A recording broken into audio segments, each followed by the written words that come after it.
Hi, I'm Dwayne Brown. Tonight on KPBS Evening Edition, fire season is getting an early start across California and in San Diego. And some student architects have a plan for an empty lot in the East Village downtown, but it won't be something built to last. We'll explain. Tomorrow marks the first anniversary of the death of Junior Seau. Doctors say he had a degenerative brain disease. I'm Amitha Sharma. We'll look at what researchers are now learning about the effects of big hits in football. And from award-winning war correspondent to yoga instructor here in San Diego, we'll talk with the author of Warrior Pose.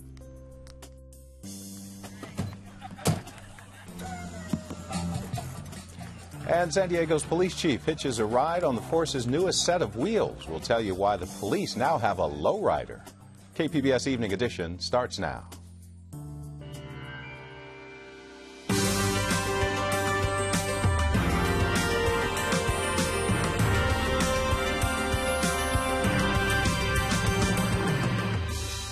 KPBS Evening Edition is made possible by Joan and Erwin Jacobs and by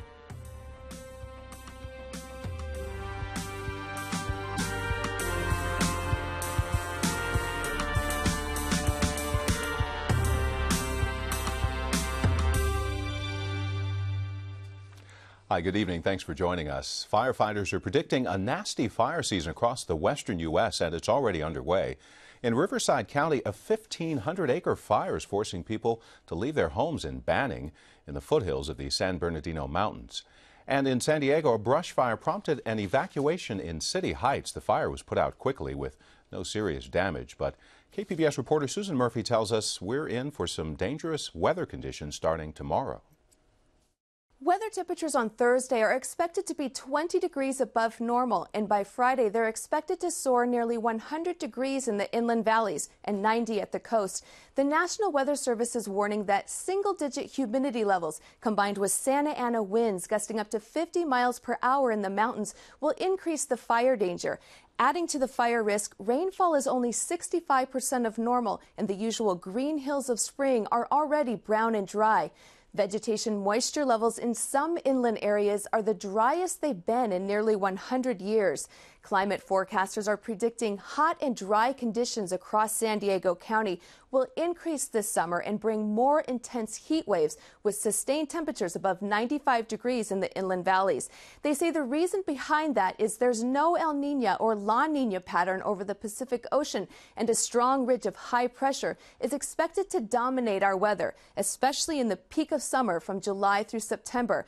A bit of relief is expected starting Sunday when a low pressure system will bring cooler temperatures in the 60s all of next week and even a chance of light rainfall. Susan Murphy, KPBS News.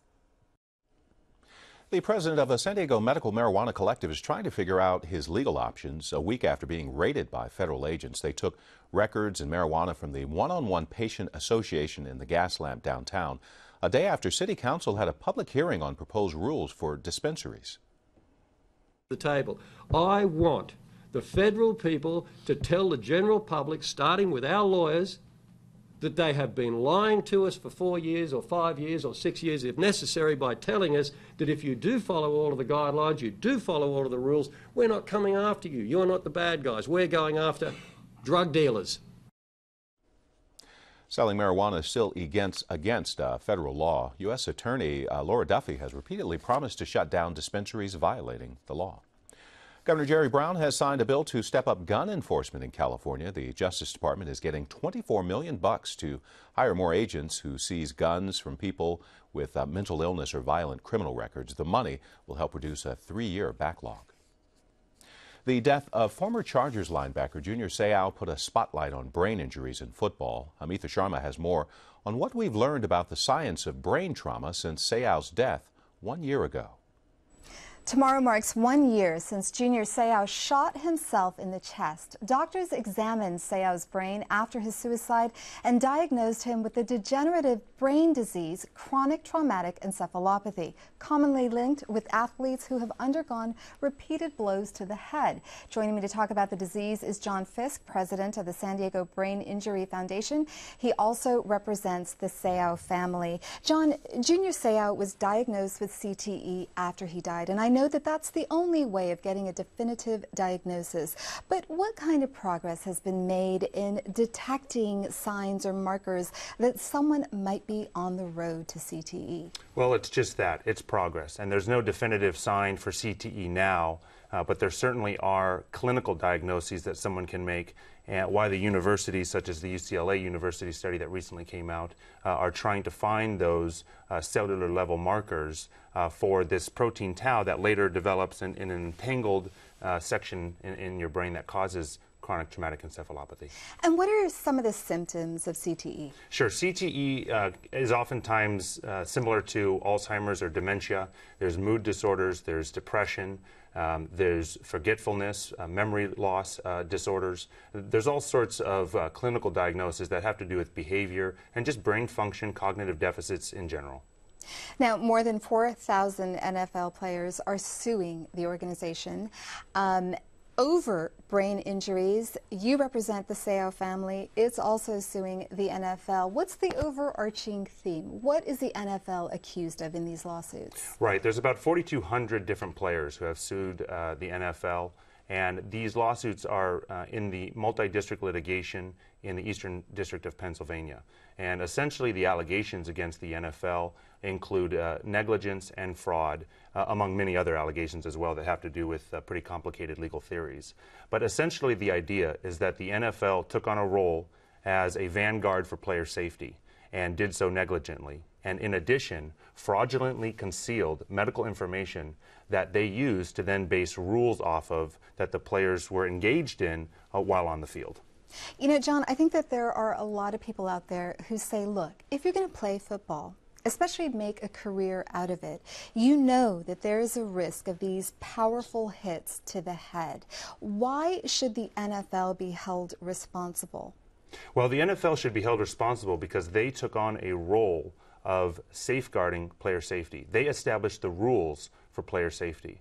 In 1994, the NFL established the Mild Traumatic Brain Injury Committee and essentially said, hey players, we're going to investigate player safety and brain injury.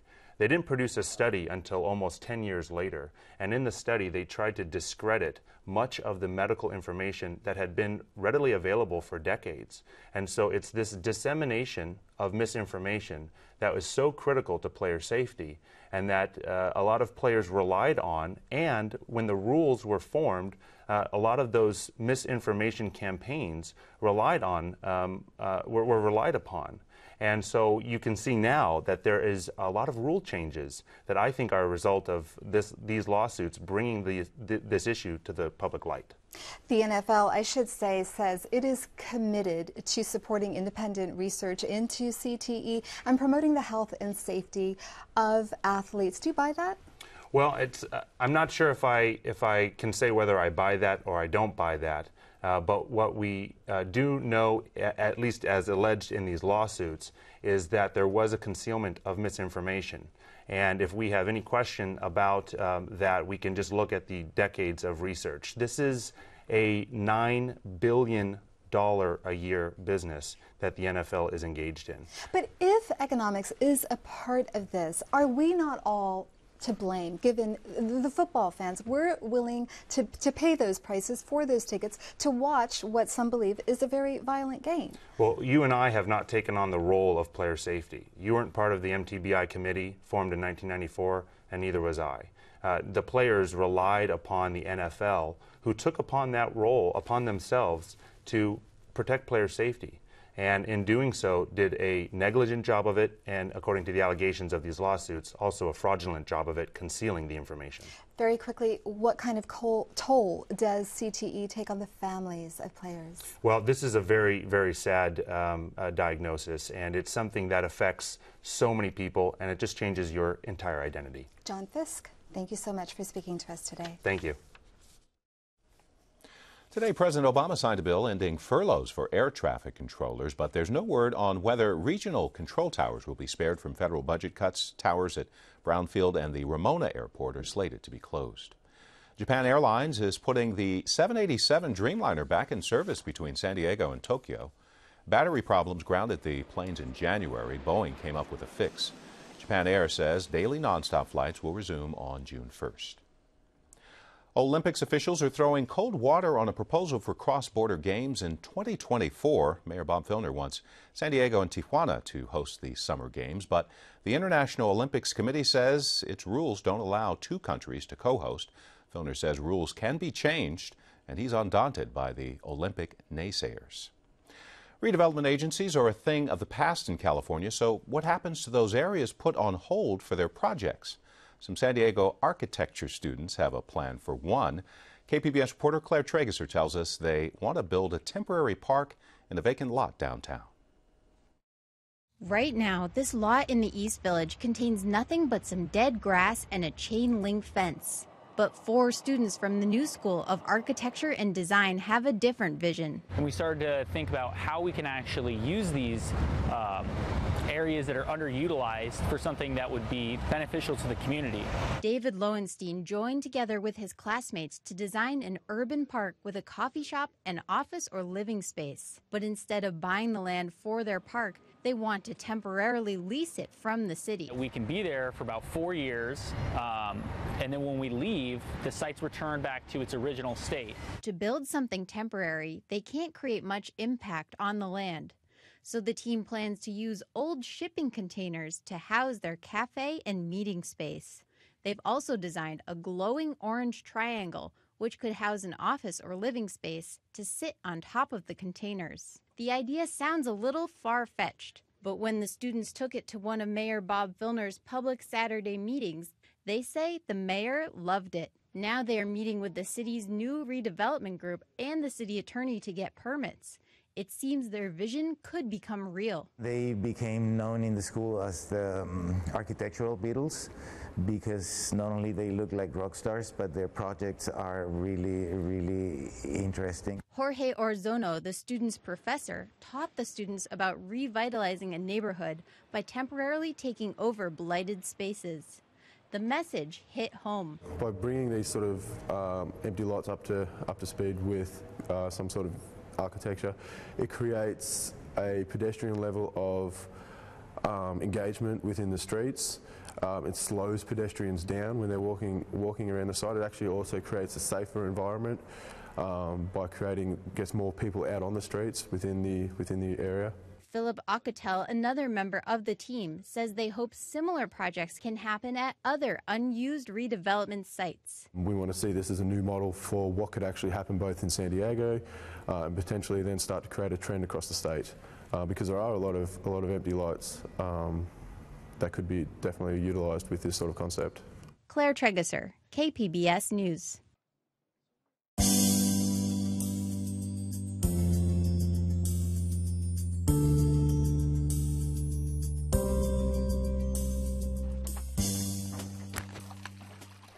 It's homecoming day for 8 sea lion pups who were sick and starving just a few weeks ago. One made headlines by climbing into a seat at a La Jolla restaurant. SeaWorld rescued her, and she put on about 20 pounds during her stay there. The park has rescued more than 300 sea lions this year. A ban on selling dogs, cats, and rabbits in pet stores has been passed by a city council committee. We told you about the proposal last night. Supporters say it's an effort to stop abusive puppy mills. Pet store owners say it punishes responsible shops. The ban now goes to full city council. And San Diego has approved new Greywater rules, making it easier for neighbors to tap into a water source they already use. KPBS business and environment reporter Eric Anderson says it allows folks to soak their landscaping without using drinkable water. Stephen Bailey has a passion for tropical fruit, but tropical fruit is thirsty. And so are the other plants that he grows around his El Cajon home. That's what I wanted. I wanted to be able to have a living fence, be able to produce fruits and vegetables, and so that I can know where my food was coming from. Bailey is just as passionate about being frugal, so he started thinking about ways to feed his backyard garden without paying huge water bills. One answer was using the water from his washing machine in his garage. Here we have a 3-way valve, so if I want to go to the landscape, the arrow shows to the landscape. If we need to use bleach or anything, we just turn the valve this way, and our arrow goes out to the sewer, which goes down to the regular ABS sewer pipe. That PVC pipe feeds several guava trees in the side yard. He's also tapping into water going down the shower drain, A quick visit to the home's crawl space reveals the key. So all we had to do was make a cut into our ABS, put in a three-way jacuzzi tube, or three-way valve, jacuzzi valve, and as you can tell, it's off to the sewer, so thus it's going to the landscape. Add in his rainwater tank that captures runoff from his roof, and Bailey says he only buys municipal water for his yard during the hottest part of the summer.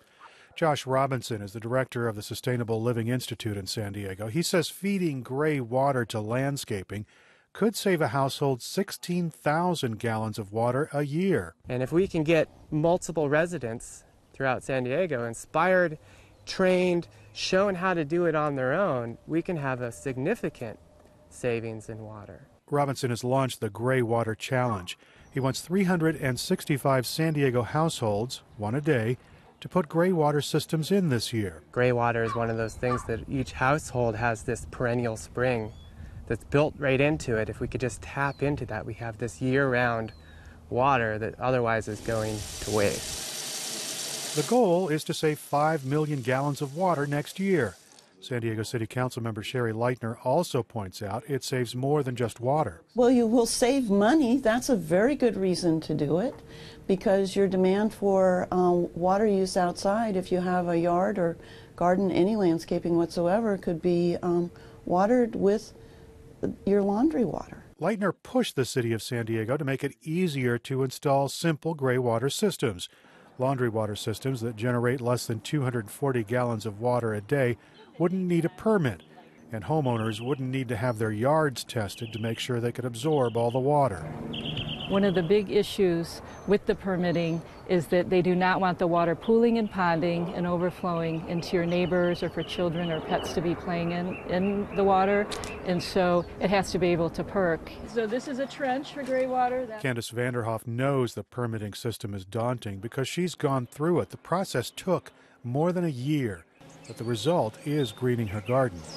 We use very little potable water. I have a shower gray water system, a laundry gray water system, about 6 sets of rain tanks on the property, between 400 and 300 gallon tanks set up at different points so that those can water the landscape. But I also have a rain garden, bioswales, and we have great soil. Vanderhoff applauds efforts to make gray water systems easier to install. However, she says care also needs to be taken to do it right. She worries that a few poorly installed systems could prompt the city to roll back the advances that are being made. Eric Anderson, KPBS News. So riddle me this. What has 4 wheels, a hydraulic system, and a bumping stereo you can hear driving up the street? That would be the Guardian, a new promotional tool for the San Diego Police Department. Check it out.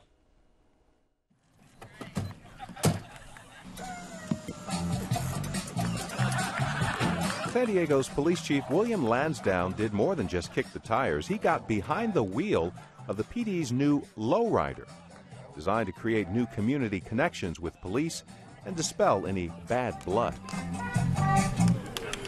Community organizers say it wasn't easy to get the Lowrider project off the ground. They've been trying to partner with police for about 3 years now to bridge the gap using something they can relate to, but in a positive way.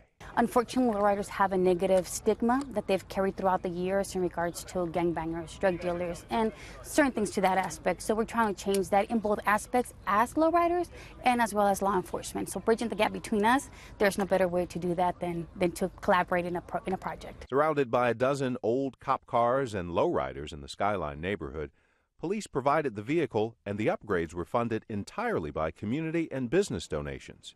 To showcase the partnership with police, many of whom live in the neighborhood and also share a love of tricked-out cars. With this community and many others, but this one more importantly has always had a an us versus them mentality, and likewise from the law enforcement perspective. Officers know they often meet people on a negative basis, and this small gesture puts things in a positive light, like the picture painted on the back of this PD lowrider.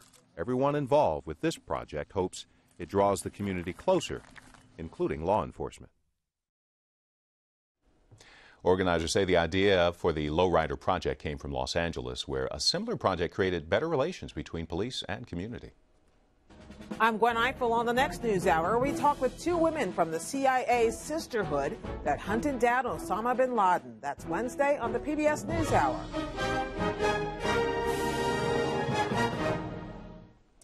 When a journalist wins a DuPont award, it's a very big deal, even a career maker. So why would a DuPont-winning NBC war correspondent give up journalism to practice yoga in San Diego? Amitha Sharma is about to find out. As a foreign correspondent for NBC News, he covered war, drug cartels, child brothels, and natural disasters. Then his own storm hit, a broken back, a cancer diagnosis, and a prognosis that put him at death's door. Brad Willis turned to yoga, which he says saved his life. Willis, who goes by the name Pava Ram, chronicles his story in his new book, Warrior Pose. Ram joins me now. You covered some of the most important historic events, the Soviet invasion of Afghanistan, the struggle against apartheid in South Africa, and natural disasters. While it must have been exhilarating to cover, you also saw the horrors of war. It must have taken its toll. How do you think all of that affected your health? Well, you know, I think that it didn't affect my health negatively. In fact, it made me happy for what I have in my life when I saw all of this chaos and suffering and disasters in the world. And as a correspondent, as opposed to someone who is a combatant in a conflict, I also felt like I could make a difference. Like the more that I got that news out, the more people might seek a greater justice for those who were the victims of injustice, and greater help and aid for those who were the victims of, you know, living in refugee camps or facing great natural disasters or in the war like I saw in the Persian Gulf War. How did you end up injuring your back, in fact, breaking your back? On a vacation. Of all things, I had just come out of Afghanistan, and I went down to the Bahamas, and the last night that I was there on a little island, a storm came up, and I was closing a storm window, the handles broke, I fell 12 feet to the base of my spine and cracked my vertebra. But I continued and worked for 7 years, just chewing painkillers, more different war zones and, you know, momentous events that I was covering, and drinking a little more every night like a foreign correspondent is often wont to do, and just pushing forward until that vertebra split open one day when I was in the Philippines, and that was the end. I fell on the ground and ultimately had a failed back surgery. So in fact, you were diagnosed with what is called a surgically irreparable spine. You were in a back brace. You were also diagnosed with stage 4 throat cancer and weren't given long to live. And then you're at your 50th birthday party, and there's a moment between you and your 2-year-old son that was very pivotal. What happened? Well, I was diagnosed with the cancer several years after I was already in the body brace. I had lost this great career. I was depressed and dark and didn't have much reason to live except for that boy. And when the cancer diagnosis came, I wasn't going to live. And then he crawled up on my lap. He finally saw in his own little way that Daddy was different, and he said with a tear in his eye, "Get up, Daddy." And it hit me in a place that I didn't know that I had. And I thought, at least I need to get off all these medications, out of my anger and fear and anxiety and self-pity, and one day someone will tell that little boy, "Your father died with dignity." And that led me on a journey in which I ultimately found yoga, the first system of integrative medicine ever created. Very complex, much more than the yoga postures most of us think is yoga. In fact, we have a photograph of you in the warrior pose, this photograph up here. This picture shows you as a very different man than the war correspondent you described earlier. What made you turn to yoga? It was a lifeline. Somehow I had an inner sense, as jaded and cynical as I was as a journalist, that this was my path to healing. And it was a yoga of massive fasting, of organic veganism, of breath work and meditations and visualizations, and rethinking my whole life, along with yoga postures, and even cultivating a profound gratitude for having lost the greatest career that I ever dreamed of having, for having a broken back, for having stage 4 cancer, because they all became catalysts, ultimately, for my positive growth and my own personal transformation. Now, this book is about your personal journey, but you also say it's for each one of us. Explain that. This is a story, I think, of all of us. We all have a great inner power from which we've largely been disenfranchised by a very hectic, stressful culture and mass media and consumerism, but we have that power. Each of us has a capacity, we were born with it, to overcome great obstacles, to heal as much as we possibly can given our circumstance, to change our lives and to live our truth and manifest our fullest potential. And no matter what, we have that in us. No matter what we're facing, if we have faith in ourselves and we look deep inside and we're willing to do the work it takes to change our life from top to bottom, miracles can happen. Pava Ram, thank you so much for sharing your story with us today. Thank you. Later tonight on KPBS, Peggy Pico talks with 3 former San Diego mayors in our special Leading San Diego Former Mayors Reflect. It will look at issues like growth and development, pension reform, and infrastructure needs. Join us at 6:30 tonight, right here on KPBS. We want to congratulate Peggy and some of our KPBS colleagues for their local Emmy Award nominations announced last night. Peggy's nominated for Best Health Science Story, along with video journalist Katie Ufrat. Peggy also got a nomination for Best Human Interest Story. Kenny Goldberg is nominated in the same category with videographer Chris Maui. He's also nominated in a Best Photographer category. Other KPBS nominees, director Don Johnson and Kurt Conan, who was nominated for composing the music for KPBS Evening Edition. The awards will be given out, by the way, next month. Thanks for joining us. Have a good night.